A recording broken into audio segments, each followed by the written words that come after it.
الفتح إلى حضرة حبيبنا وشفيعنا رسول الله محمد صلى الله عليه وسلم، ثم إلى أرواح والدينا ووالديكم وأمواتنا وأمواتكم وأموات المسلمين أجمعين، ولمن عمر هذا المصلى سابقا ولاحقا، أن الله إذا غشاهم بالرحمة يسكنهم الجنة ويعيد علينا من بركاتهم وأسرارهم وأنوارهم وعلمهم ونفحاتهم في الدين والدنيا والآخرة.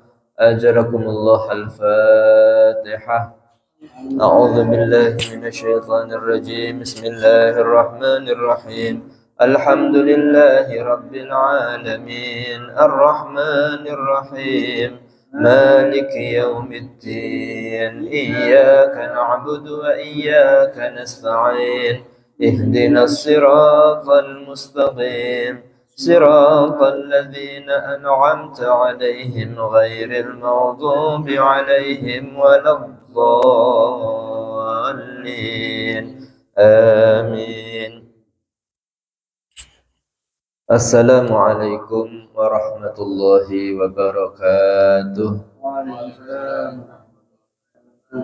Bismillah walhamdulillah wassalatu wassalamu ala rasulillah Sayyidina wa maulana Muhammad ibni Abdillah wa ala alihi wa sahbihi wa man walah. La hawla wa la quwwata illa billah. Subhanaka la ilma lana illa ma 'allamtana innaka antal alimul hakim. Rabbi shrah li sadri wa yassir li amri wa halul 'uqdatan min lisani yafqahu qawli. Nawaina ta'lim wa ta'allum wal ifadah wal istifadah wal nafa' wal intifa' wal hatha ala tamassuk bi kitabillah wa sunnati rasulih wa du'a 'ala al huda wa ila al khair ibtigha mardatihi wa qurbihi min Allah. Amma ba'd. Segala puji kita panjatkan kepada Allah Subhanahu wa taala yang sebentar lagi kita semua akan mendapatkan hadiah istimewa, yaitu bulan suci Ramadan.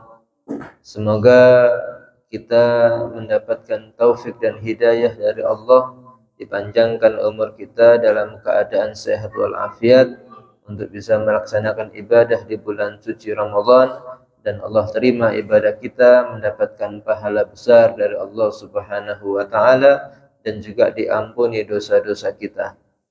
Salawat dan salam semoga tercurah kepada Nabi kita Muhammad sallallahu alaihi wasallam beserta seluruh keluarga, para sahabat, tabi'in, tabi'it tabi'in, dan semua orang-orang yang mengamalkan ajaran beliau. Semoga kelak kita semua mendapatkan syafaat beliau, pertolongan di hari kiamat, selamat dari neraka, masuk ke surga Allah Subhanahu wa taala. Sebelum memasuki bulan suci Ramadan, selalu Nabi kita Muhammad sallallahu alaihi wasallam mengingatkan kepada para sahabat secara khusus dan kepada kita umatnya secara umum tentang keutamaan bulan suci Ramadan. Beliau selalu berkhutbah ketika menjelang datangnya bulan suci Ramadan, yang akan kita bacakan khutbah beliau sallallahu alaihi wasallam. Qala Rasulullah sallallahu alaihi wasallam, ayyuhan nas, qad adhallakum syahrun mubarakun karim. Wahai manusia, telah menaungi kepada kalian semua bulan yang penuh berkah, bulan yang mulia. Syahrun fihi lailatun khairun min alfi syahr. Bulan yang di dalamnya ada satu malam yang lebih utama pahalanya daripada 1000 bulan. Ja'alallahu siyamahu fardhan wa qiyama lailihi tatawu'an. Allah telah menjadikan puasa di bulan itu sebagai ibadah yang wajib, dan qiyamul lail, pelaksanaan ibadah malam seperti salat tarawih, salat witir, tadarus Al-Quran menjadi ibadah sunnah. Man taqarraba fihi bi khaslatin minal khair kana kaman adda fariidatan fi ghairi. Siapa orang yang mendekatkan diri kepada Allah di bulan suci Ramadan dengan berbuat kebaikan, berbuat ibadah sunnah, maka itu seperti orang yang menunaikan ibadah fardu di selain bulan suci Ramadan. Wa man adda fihi fariidatan kana kaman adda 70 fariidatan fi ma siwa. Dan siapa orang yang menunaikan ibadah fardu di dalam bulan suci Ramadan, maka itu seperti orang yang menunaikan 70 ibadah fardu di selain bulan suci Ramadan.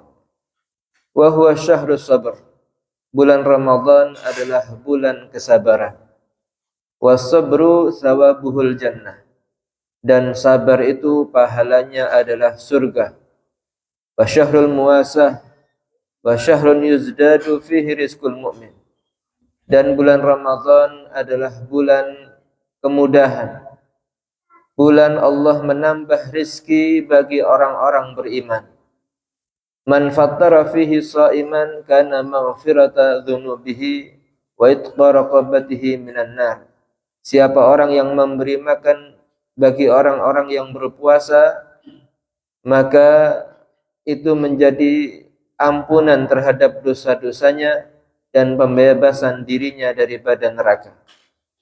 Wa kana lahu mithla ajrihi la yanqusu min ajrihi syai'.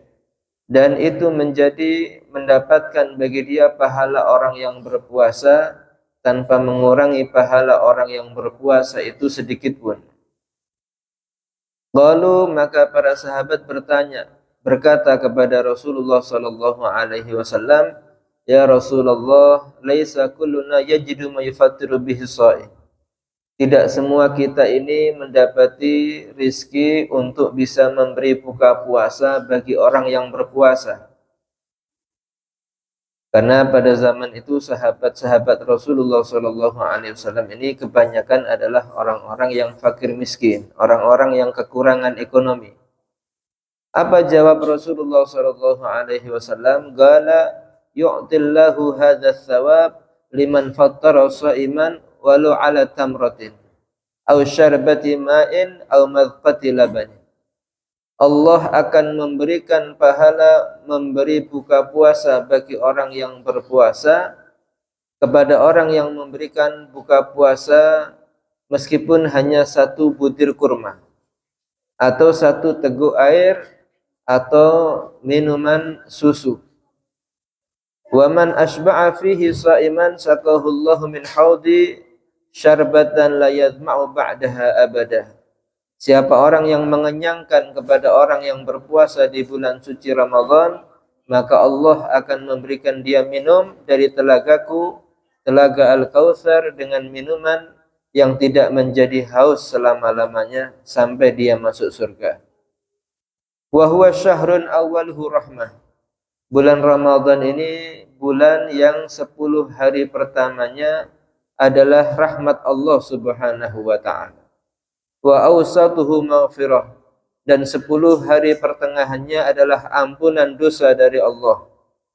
Wa akhiruhu itqun minan nar. Dan 10 hari terakhirnya adalah pembebasan dari neraka. Wastakthiru fihi min arba'i khisal.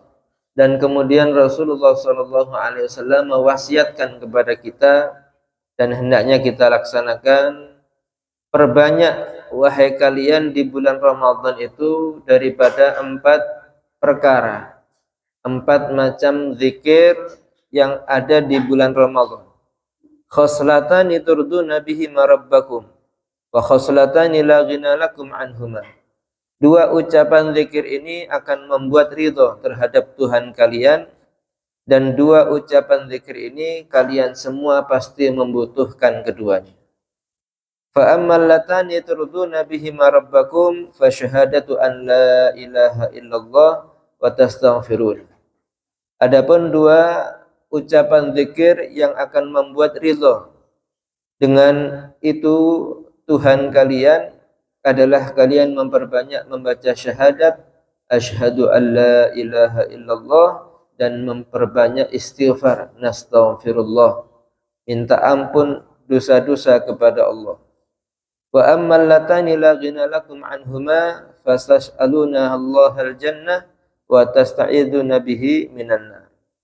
Adapun 2 kalimat yang kalian semua pasti membutuhkannya adalah kalian memohon masuk surga kepada Allah dan berlindung daripada neraka Allah Subhanahu wa taala. Nas'alukal jannata wa na'udzubika minan nar. Ini hendaknya wasiat Rasulullah kita baca di sepanjang bulan Ramadan, memperbanyak syahadat, istighfar, meminta surga dan berlindung dari neraka. Asyhadu an la ilaha illallah, astaghfirullah, nas'alukal jannah wa ma garra wa na'udzubika minan nar. Kemudian juga mengenai keutamaan bulan suci Ramadan, Rasulullah sallallahu alaihi wasallam menyatakan, lis-shaimi farhatan. Bagi orang yang berpuasa itu akan mendapatkan dua kebahagiaan. Idza aftara fariha wa idza laqiyallaha fariha bisawm. Jika dia berbuka puasa, dia akan gembira, senang. Karena orang itu akan bisa merasakan nikmatnya makan kalau dalam keadaan lapar. Senikmat apapun makanan, kalau dia sudah kenyang, rasanya tidak begitu berselera. Oleh karenanya, setiap orang yang berpuasa itu ketika dia berbuka pasti gembira, bahagia.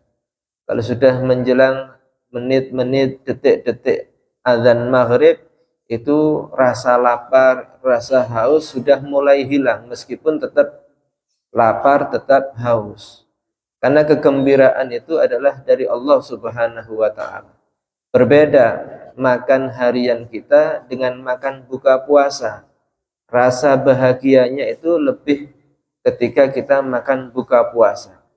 Apalagi ketika makan bersama-sama berbuka puasa, ini akan menambah rasa bahagia. Dan bahagia dalam keadaan ibadah kepada Allah Subhanahu wa taala itu adalah termasuk mendapatkan pahala dari Allah Subhanahu wa taala. Kemudian bahagia ketika nanti dia bertemu Allah di akhirat dengan pahala puasanya. Karena dikatakan ada sebuah pintu di surga itu yang dikhususkan untuk orang-orang yang berpuasa. Namanya Babur Rayyan. Orang yang ahli berpuasa di dunia, melaksanakan ibadah puasa Ramadan dengan baik, itu akan masuk surga lewat pintu Ar-Rayyan, Babur Rayyan. Oleh karena itu, setiap orang berpuasa nanti di akhirat pasti gembira. Bergembira ketika mendapatkan pahala puasanya. Dan hadis Rasulullah sallallahu alaihi wasallam yang lain, samtus shaim tasbihun wa naumuhu ibadatun wa du'auhu mustajabun wa amaluhu mudha'afun. Dalam hadis dari Imam Ad-Dailami, Nabi menyatakan diamnya orang yang berpuasa itu dihitung membaca tasbih oleh Allah Subhanahu wa taala.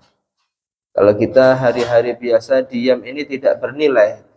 Tapi kalau sudah ada di bulan Ramadan dalam keadaan berpuasa, diamnya kita ini mungkin karena sudah lelah membaca Al-Quran atau sudah lelah daripada melaksanakan sholat taraweh dan sebagainya, diamnya orang berpuasa itu bernilai membaca tasbih di sisi Allah Subhanahu wa ta'ala. Wa naumuhu ibadatun, dan tidurnya orang berpuasa ini bernilai ibadah. Tetapi tidur yang dengan niat yang baik. Innamal a'malu binniyat. Sesuatu yang perbuatan itu harus ada niatnya. Mungkin karena dia capek bekerja siang hari, diniatkan supaya puasanya tetap kuat, dia tidur, ini bernilai pahala, bernilai ibadah di sisi Allah Subhanahu wa ta'ala. Atau dia tidur supaya nanti bisa qiyamul lail. Ketika malam hari Ramadan, dia bisa untuk melaksanakan ibadah di malam hari. Siangnya dia istirahat. Nah, ini bernilai pahala di sisi Allah Subhanahu wa taala. Bukan yang tidur sepanjang siang, mulai setelah azan subuh sampai siang, sampai sore. Nah, ini membuang waktu sia-sia. Meskipun bernilai pahala di sisi Allah, tapi hendaknya kita atur ibadah di bulan suci Ramadan ini, kita cari pahala-pahala yang besar. Wa du'a'uhu mustajabun. Doanya orang berpuasa itu ijabah oleh Allah.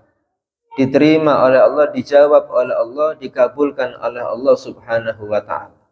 Maka itu kalau kita sedang berpuasa Ramadan, perbanyak doa.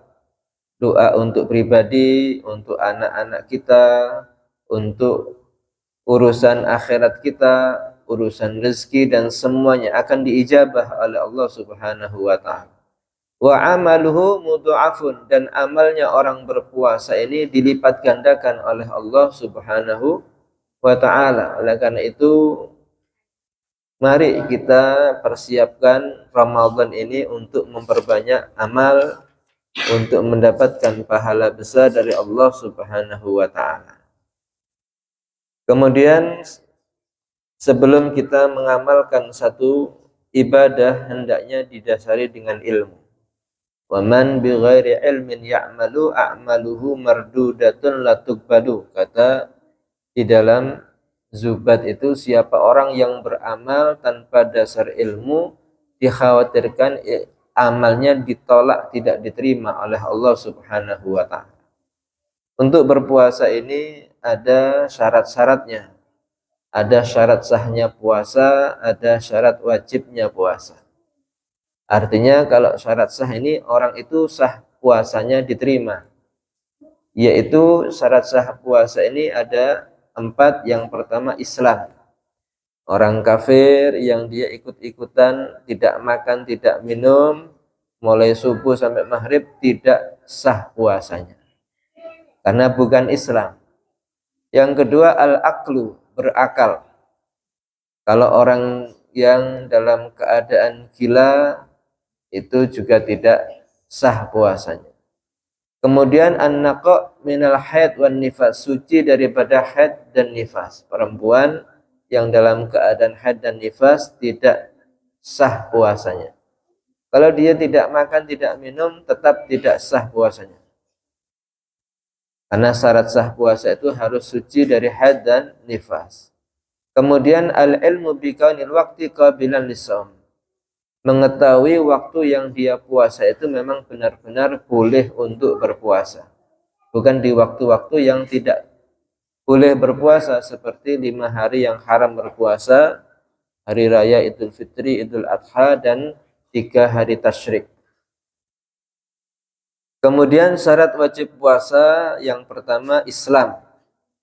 Orang kafir tidak sah puasanya. Adapun orang murtad yang dia asalnya Islam kemudian keluar agama Islam, ketika nanti dia kembali masuk Islam lagi, na'udzubillah min dzalik, itu diwajibkan dia mengqadha puasanya selama masa murtadnya. Na'udzubillah min dzalik.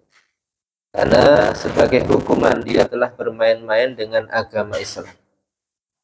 Yang kedua al-taklif, mukallaf, orang yang sudah baligh dan berakal.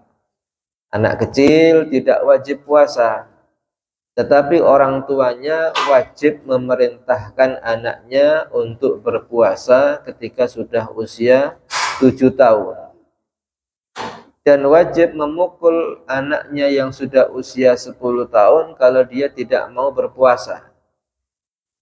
Karena khawatir ketika menjelang balik ini tidak biasa berpuasa, ketika dia sudah balik akan meninggalkan puasa. Karena itu diajar supaya dia terbiasa berpuasa. Kalau perlu diberikan hukuman ketika usia 10 tahun tidak berpuasa. Yang ketiga syarat wajib puasa itu adalah al-itaqah, mampu berpuasa. Orang yang tidak mampu berpuasa itu ada 2 macam. Yang pertama secara fisik, secara kenyataan, seperti orang yang sudah sangat tua, orang yang punya sakit yang berbahaya jika dia berpuasa, yang tidak bisa sembuh, ini tidak wajib berpuasa. Nanti diwajibkan bagi orang tua yang tidak mampu berpuasa dan orang yang punya penyakit yang tidak bisa sembuh, ini untuk membayar fidyah setiap harinya 1 mud bahan makanan pokok sekitar 1 kilogram. Dikeluarkan boleh setiap hari, yaitu setelah azan maghrib, karena dia memang sudah tidak berpuasa, atau boleh diakumulasikan, digabung jadi satu, dikeluarkan di akhir bulan Ramadan, di malam takbiran atau setelah hari raya. Yang penting itu dia mengeluarkan fidyah sebagai ganti dia tidak mampu berpuasa secara fisik. Kemudian ada yang tidak mampu secara syariat. Syariat menganggap dia tidak mampu meskipun dia secara fisiknya mampu, yaitu bagi orang perempuan haid dan nifas. Perempuan yang haid dan nifas kenapa tidak wajib puasa? Karena secara syariat dia dianggap tidak mampu berpuasa. Meskipun secara fisiknya mampu, tapi syariat sudah tidak mewajibkan. Kemudian yang keempat, syarat wajib berpuasa adalah as-sihhah. Orang itu harus sehat. Kalau orang yang sakit tidak wajib berpuasa. Sakit yang bagaimana yang tidak wajib berpuasa? Di sini kategori sakit itu adzabitul marad al-mubihi lil fitr. Kategori sakit yang membolehkan tidak puasa huwallazi yakhafu minhul halak. Kalau sekira dia berpuasa itu bisa sampai meninggal dunia karena sakit yang membutuhkan asupan makanan misalnya, au ta'akhurul syifa, atau semakin lama sembuhnya. Nah, dia dehidrasi harus butuh cairan, dia berpuasa makin lama sembuh. Au ziyadatul marad, atau menjadi tambah sakit. Nah, ini kategori sakit-sakit yang bolehnya dia tidak berpuasa. Kalau semakin membuat dia parah sakitnya, semakin lama sembuhnya atau membahayakan terhadap jiwanya, ini boleh tidak berpuasa. Kalau sakit-sakit yang biasa itu wajib berpuasa. Syarat wajib yang kelima adalah al-iqamah. Dia bukan musafir. Bagi musafir ini diperbolehkan tidak berpuasa dengan syarat yang pertama, safaron tawilan, jarak perjalanan yang jauh, yaitu sekitar 82 km yang sudah mewajibkan, yang sudah membolehkan untuk sholat qashar. 82 km ini jarak perjalanan berangkatnya saja. Kemudian juga disyaratkan dia itu an yusafira qabla tulil fajr, berangkatnya dari rumah ini sebelum fajar. Misalnya habis sholat taraweh dia berangkat ke Jakarta misalnya. Nah, berarti dia berangkat sebelum fajar. Di sana nanti kalau memang sekira dia tidak mau berpuasa boleh, karena secara jarak sudah tidak mewajibkan puasa, secara waktu berangkat juga sebelum fajar. Tetapi kalau dia berpuasa bagaimana? Itu hukumnya afdol. Kalau dia memang mampu berpuasa, fal afdol as-shaum lil musafir illam yashukka alaih. Bagi orang musafir jika tidak memberatkan, puasa itu lebih afdol. Wa in syakka fal fitru afdol.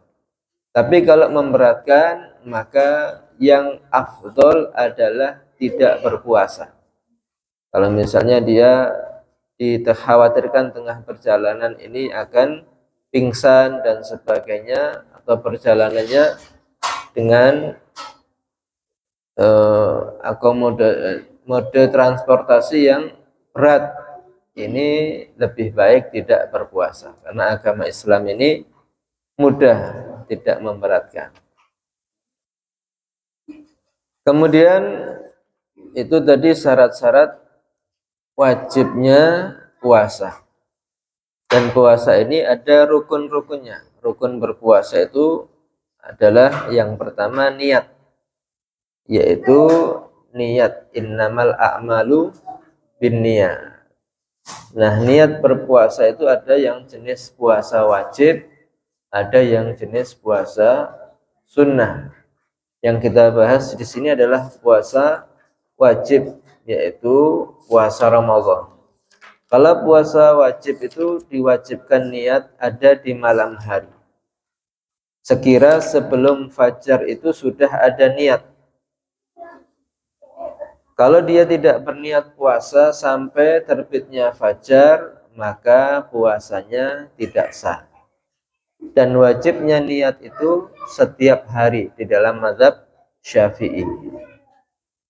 Jadi kita alhamdulillah setiap malam itu setelah sholat taraweh dan witir dituntun bersama-sama untuk berniat puasa untuk esok hari. Nawaitu shauma ghadin. Saya niat untuk besok puasa an ada'i fardhi syahri Ramadan, untuk menunaikan kewajiban bulan Ramadan lillahi ta'ala. Itu sudah niat kita, di malam hari sudah ada niat. Kalaupun mau diulang ketika makan sahur, niat lagi boleh saja. Yang penting jangan sampai sepanjang malam itu tidak ada niat. Kalau tidak ada niat sampai subuh, misalnya dia tidak sholat taraweh, kemudian bangun juga kesiangan, sudah azan subuh baru bangun, baru dia niat puasa Ramadan. Nah, ini tidak sah, wajib qadha. Kemudian niat dalam mazhab Syafi'i setiap hari, setiap malam harus ada niat. Tapi dalam mazhab Malik ini puasa Ramadan ini satu paket, karena satu bulan itu ya dikatakan Ramadan itu satu bulan ini. Seperti sholat, ada ruku, ada iktidal, ada sujud, ada duduk. Nah, ini semuanya satu paket, meskipun gerakannya bermacam-macam, tapi satu paket ibadah sholat. Dalam puasa Ramadan itu meskipun harinya bermacam-macam, hari pertama, kedua, ketiga, tetap satu paket bulan Ramadan. Maka niatnya dalam mazhab Maliki itu cukup di malam pertama bulan Ramadan saja. Itu sudah mencukupi untuk satu bulan. Nawaitu shoma Ramadan, nawaitu shoma syahra Ramadan kullahu. Saya niat puasa bulan Ramadan seluruhnya. Nah, itu kalau dia tidak niat di hari kedua, ketiga sudah sah karena sudah dijadikan satu niatnya di awal malam Ramadan. Oleh karena itu para ulama kita mengajarkan khusus di malam pertama itu niatnya kita gabung. Niat puasa Ramadan setiap hari dalam mazhab Syafi'i dan niat puasa Ramadan sebulan penuh dalam mazhab Maliki. Supaya apa? Kalau misalnya kita di hari ketiga lupa, tidak niat, nah tetap kita bisa berpuasa atas mengikuti mazhab Maliki tadi, karena satu bulan sudah kita niati. Cuman tetap juga diwajibkan qadha, karena menurut mazhab Syafi'i tadi tidak sah, dia tidak ada niat di malam ketiga itu. Nah, pahalanya tetap kita dapatkan. Mengikuti mazhab Maliki, pahala Ramadan tetap kita dapatkan, cuman kita juga wajib qadha mengikuti dalam mazhab Syafi'i yang harus ada niat di setiap malam bulan suci Ramadan. Kemudian yang kedua, rukun-rukun puasa itu adalah meninggalkan hal-hal yang membatalkan puasa. Hal-hal yang membatalkan puasa, nah ini yang paling penting untuk kita ketahui, yaitu yang pertama adalah ar-riddah, murtad, na'udzubillah min dzalik. Tadi sudah dijelaskan.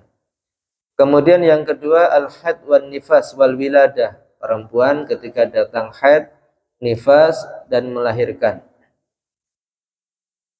Kemudian yang ketiga al-junun, yaitu gila walau lahzatan. termasuk orang yang kesurupan. Ini hukumnya membatalkan puasa.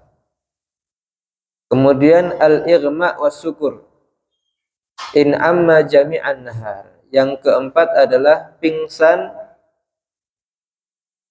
yang menghabiskan semua waktu siang. Jadi kalau ada orang pingsan, misalnya mulai subuh sampai maghrib dia tidak sadar, padahal sudah niat tadi malam, sudah ikut sholat taraweh, sudah niat puasa Ramadan, tapi mulai subuh sampai maghrib dia tidak sadar sama sekali. Nah, ini hukumnya batal puasanya. Tapi kalau dia sempat sadar sebelum maghrib, itu tetap sah puasanya, karena ada satu bagian waktu yang dia berpuasa. Nah, bedanya orang yang pingsan dengan gila itu, kalau gila ini bisa bergerak, dia bisa minum, dia bisa melakukan yang membatalkan puasa, tapi dia tidak sadar, makanya langsung meskipun sebentar gilanya ini langsung dinyatakan batal puasa.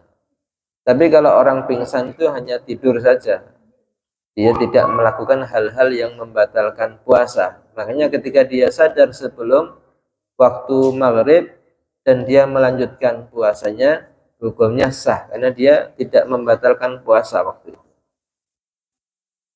Kemudian yang kelima yang membatalkan puasa adalah al-jima', hubungan suami istri. Kemudian yang keenam, al-mufattirul sadis wusulu ain min manfadhin maftuhin ilal jawf. Sampainya benda ke lubang-lubang tubuh yang terbuka yang sampai ke dalam rongga tubuh, yaitu lambung ataupun otak ataupun tengkorak. Yang sampai di sini adalah benda. Kalau sebatas udara atau debu jalanan itu tidak sampai membatalkan puasa, atau asap-asap kendaraan. Nah, berbeda dengan merokok. Karena merokok ini hukumnya membatalkan puasa. Ya, kalau misalnya ada orang yang membakar ikan, kita lewat tercium baunya, itu tidak membatalkan puasa.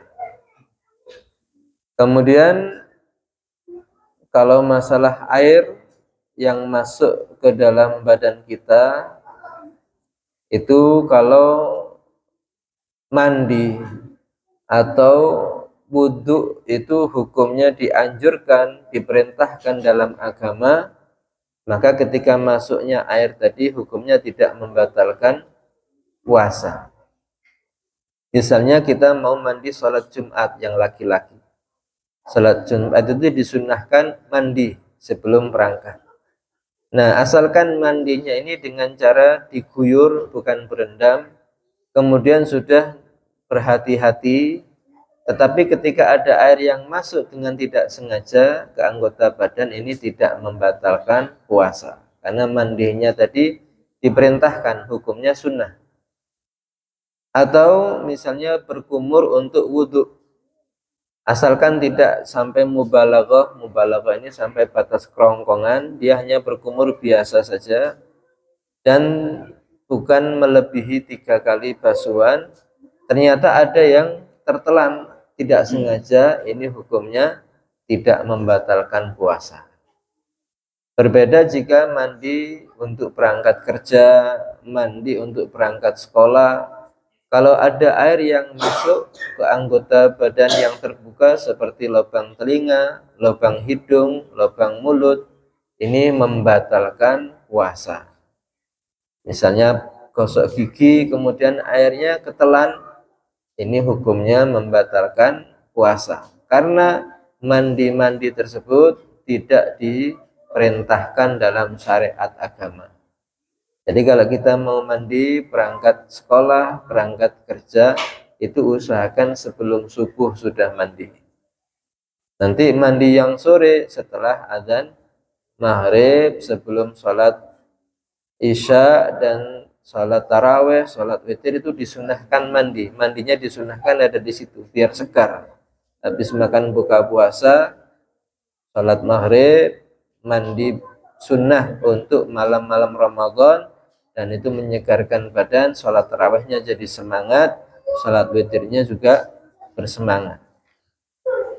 Kemudian yang kadang-kadang juga dilakukan adalah ketika orang sakit melakukan injeksi atau suntik. Bagaimana hukumnya melakukan injeksi atau suntik ketika sakit di waktu puasa Ramadan?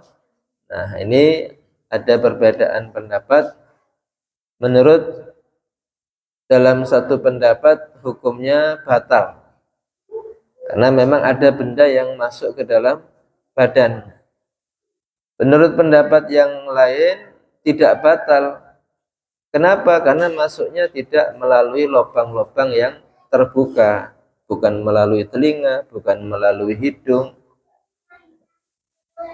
Nah, bagaimana bagi kita kalau harus melakukan injeksi atau suntik ketika bulan Ramadan, ketika puasa?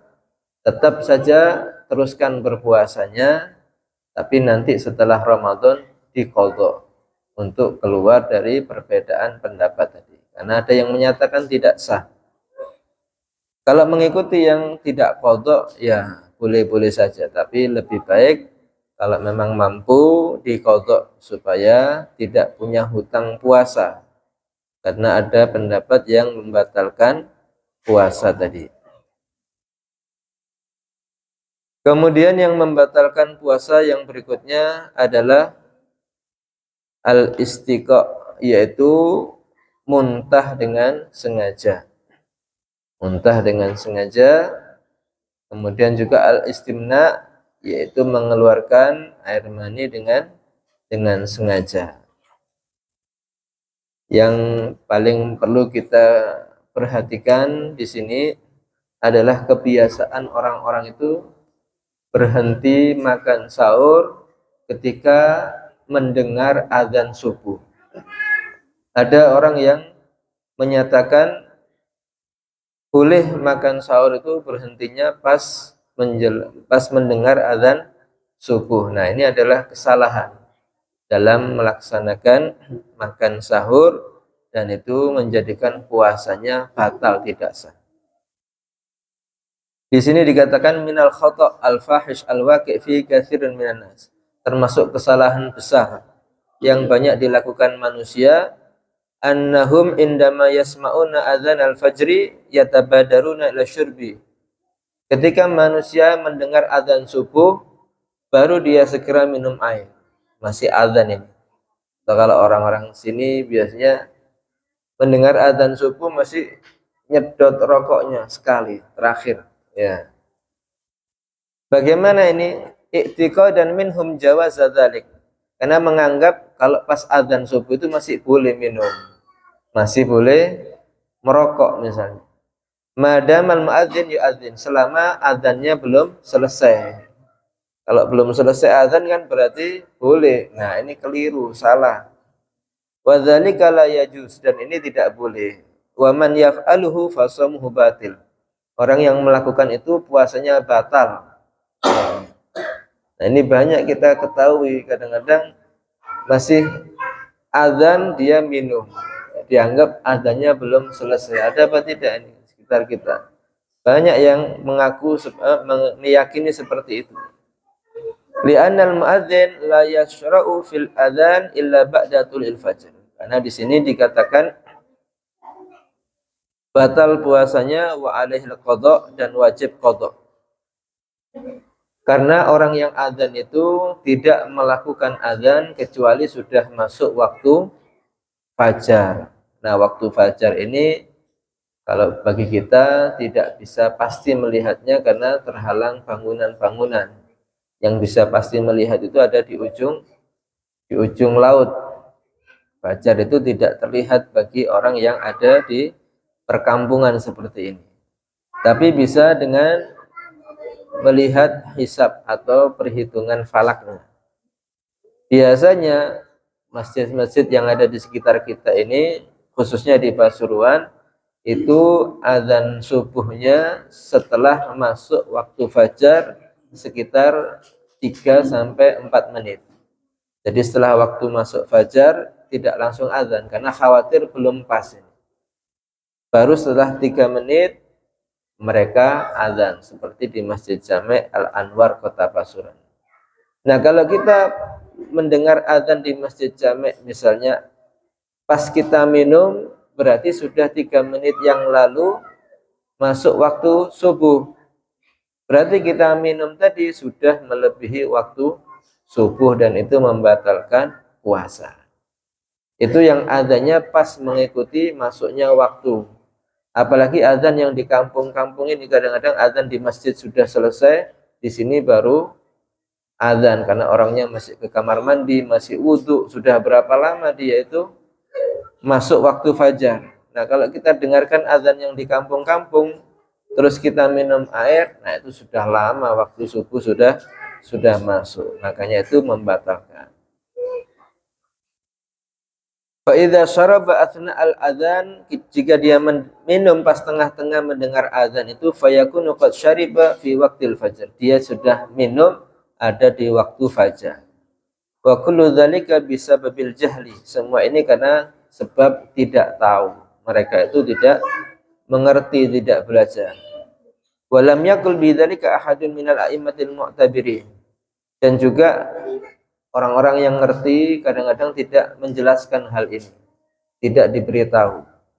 Alhamdulillah kita ini di Pasuruan ya, untuk masuknya azan subuh ini, sebelum masuk azan subuh ditandai dengan waktu imsak.